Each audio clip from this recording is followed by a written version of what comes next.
I wish you would be known somewhere. Boom. And this is Smash Course. Hi, I'm Kenny, and welcome to Smash Course. Today we're going to look at the differences between new and old war poetry. The first three poems we're going to look at are, well actually the only three poems we're going to look at is The Soldier, In Flanders Field, The End and the Beginning. The first two that I mentioned were from the pre-World War era and World War I, and the themes of those two are way more positive towards war. As is clearly shown in The Soldier, where the theme is overarching pride in one's country. It's also even more clearly shown in Flanders Field's theme, which is almost the opposite of The End and the Beginnings. Flanders Field's theme says that they accept life after it and that the life will go on and people will remember the country and they have a responsibility to fight for their country because war is inevitable and it will always happen. Okay, and in The Soldier, they talk clearly about positive when they say the quotes, "If I should die, think only this of me. There is some corner of a foreign field that is forever England." He ends it by saying, in hearts at peace under an English heaven, showing that it's clearly an honor to die for one's country and it's clearly worth it. Also, they talk about, in the new poem, there's clear differences between that and the new poem, because the new poem repeats sometimes plenty to show that try to show that war is continuous. And the theme of it is war is continuous and it's hard to gain peace and it will constantly cause pain and suffering.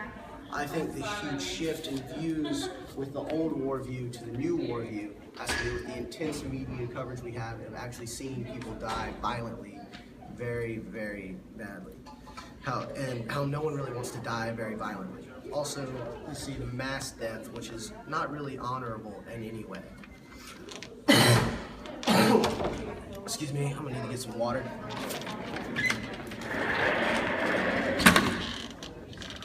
Hi, Kenny died from a case of Ebola that was unexpected, and I am Teddy, and I will have to take over from here.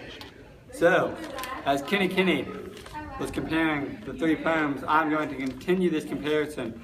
Although I'm not going to talk about the differences that he stated earlier, I'm going to tell you the similarities between World War I poetry and poetry today. So Kenny talked about how back in World War I poetry, they talked about how honorable war was and how it's good to die for your country. But nowadays, they talk about the destructions of war and the negative consequences. And although there are more differences and similarities, I'm going to try to do my best to show you how some things have stayed constant from World War I poetry to poetry in modern times. So, both Flanders Fields and The End and the Beginning talk about how life goes on after an individual's death. The way they say this are different, but those are some big themes in both of those poems. One quote from In Flanders Fields, which shows this idea, is towards the end of the poem, when he states, "Take up our quarrel with the foe, to you from failing hands we throw, the torch be yours to hold it high." This talks about how life goes on and how it's honorable to die for your country, but also that life goes on after one dies.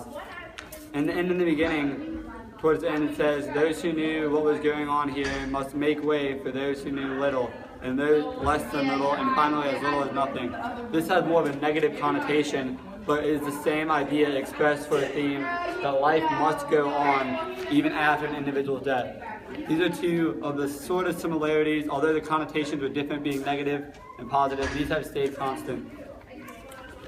And as I said, our good producer Kenny died, but that's okay because Teddy will be seeing you weekly for every other episode. I hope you enjoyed this episode of Smash Course about the differences and similarities between World War I poetry and modern days. Peace out.